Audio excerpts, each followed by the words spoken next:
you persist and resist, and that's the best form of revenge. Armenian Montrealers commemorate Armenian Genocide Remembrance Day. The genocide recognized by the Canadian government occurred between 1915 and 1923 and was carried out by the Ottoman Empire in the area now known as Turkey. Many remembering their ancestors who were persecuted and killed with vows of never again. There are also political, there's a political upheaval in Armenia today. So commemorating this day is especially important in the past 3-4 years to show that these kinds of tragic events in human history cannot be repeated. For most of us, it's a very recent memory for family members, for our grandparents, for our great-grandparents who had direct relatives, whether it's parents, cousins, uncles, aunts, that either survived the genocide or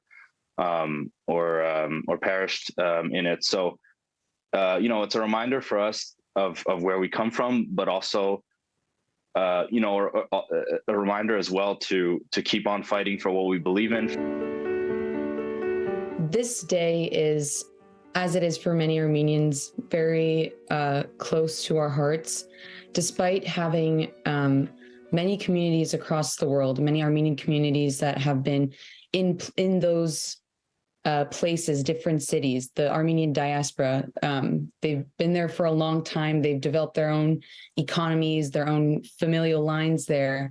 And yet we still all feel an extreme attachment to our ancestors and the victims of the genocide who, suffered and escaped to continue the Armenian heritage. The genocide forced many to flee Armenia.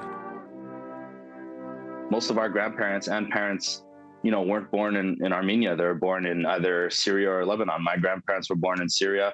My mother was born in Lebanon. They eventually moved to Canada. And that's the same thing for a lot of my friends that I had growing up. Although these Armenians have been, forced into many regions of the world, forced into countries and territories that are completely unfamiliar to them, the Armenianness never goes away. It's about recognizing those roots, recognizing what our ancestors had to go through. In Montreal, Brittany Henriques, City News.